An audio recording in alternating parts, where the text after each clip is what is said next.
welcome to another video. Today is a bit different. I had a cool opportunity just before Sprint Week to dyno up the 77 Sturgeon car, so that was pretty cool. The guys I ran for last year, see the 77 AU photo here.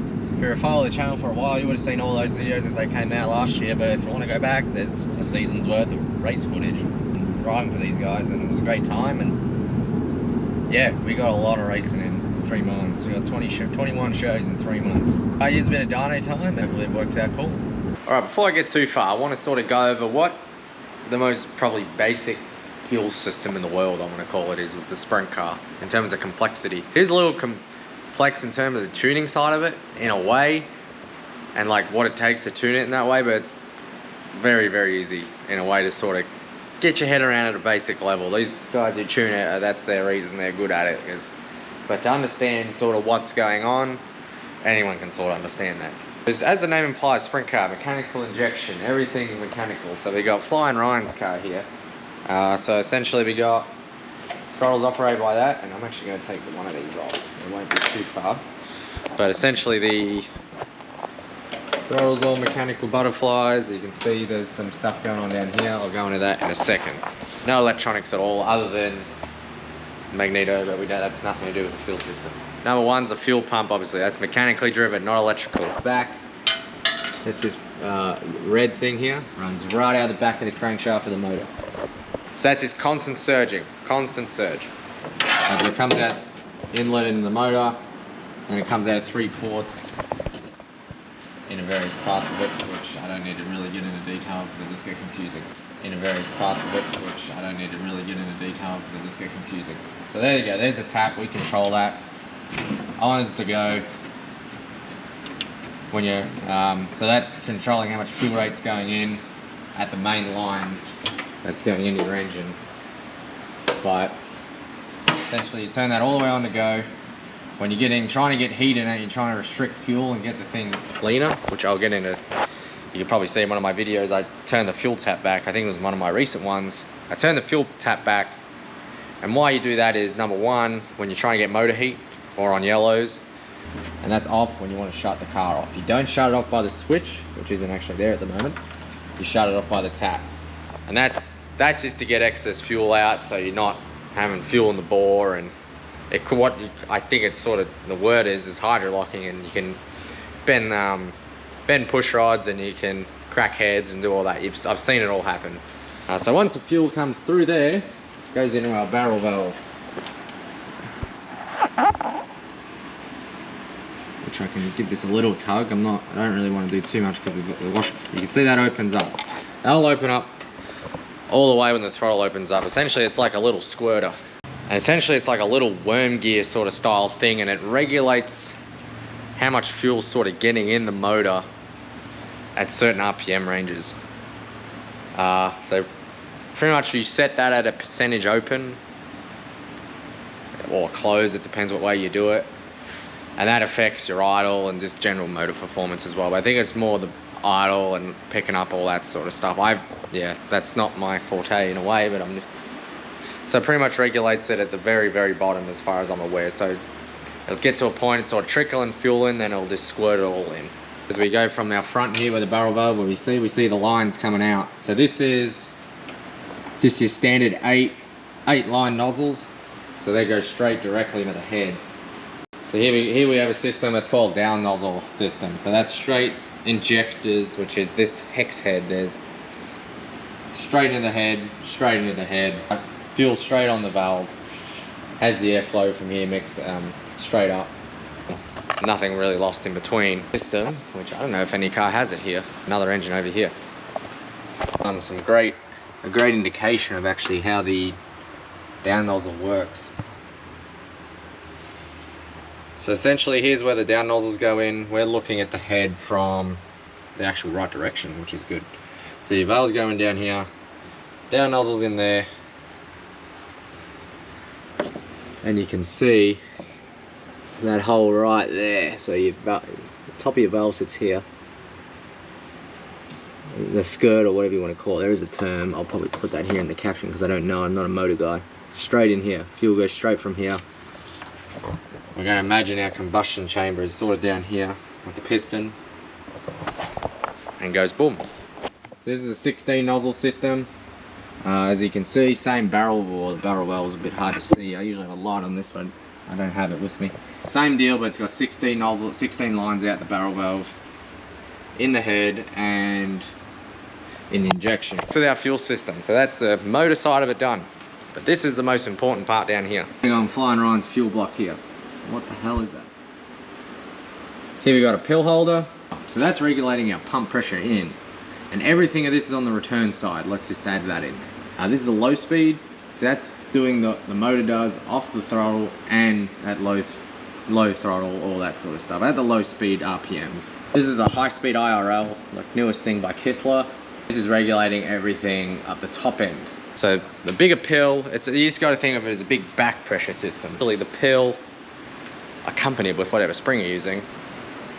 That essentially regulates the pressure of the system. If you have more pressure, you have a richer car. So that'd be a smaller pill size. So you're making the flow harder to get through. Whereas if you open it up, you're making the car leaner.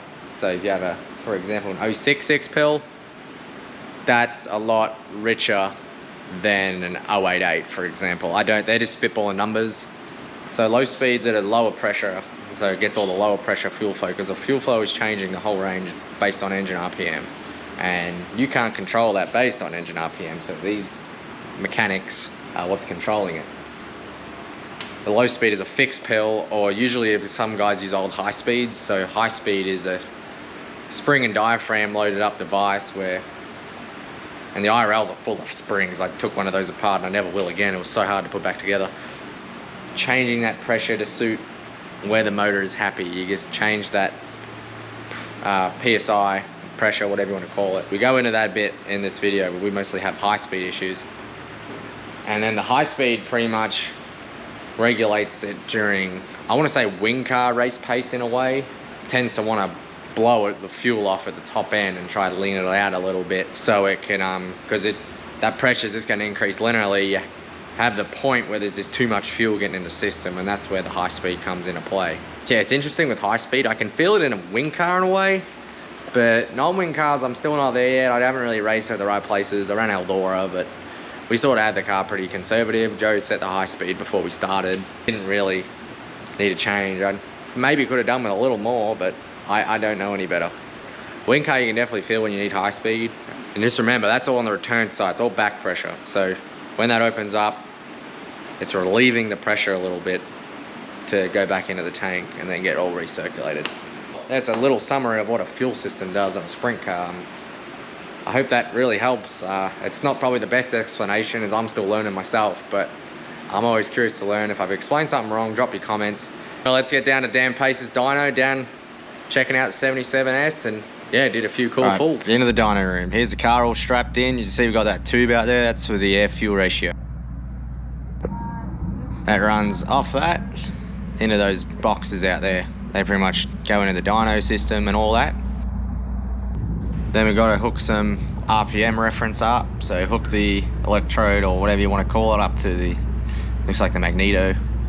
Stick the air fuel into it, and she's ready to go. Straight in there, saves doing a bung.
There you have it. That's a little dyno rundown Dan Pacers.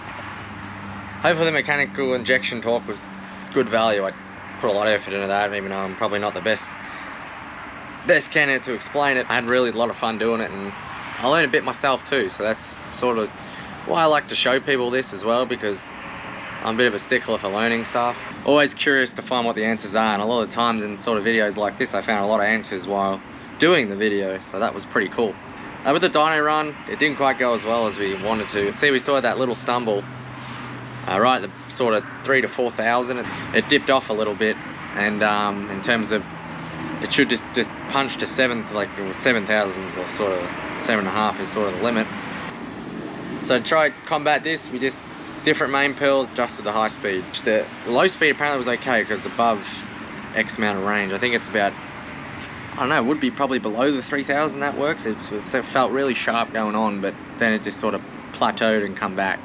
And the name of the game with a lot of this USAC cars and stuff, you got to really get the torque curve smooth. You're sort of boggy a little bit, doesn't feel like there's much torque sucking your seat, and they just light up, and then your car tyres can't keep up with you. It was good to go down to Dan Pacers. Yeah, he's pretty clever with all that, so yeah, hopefully not the last time we get down to the dyno. I love it a lot. I think that's a secret to a lot of the success with a lot of these big teams, is they really get their motor packages very, very good. Because USAC at the moment, the national level, name of the game is all qualifying, so you got to really qualify well to do well, because the format's going to save you every single time if you qualify well, to an extent.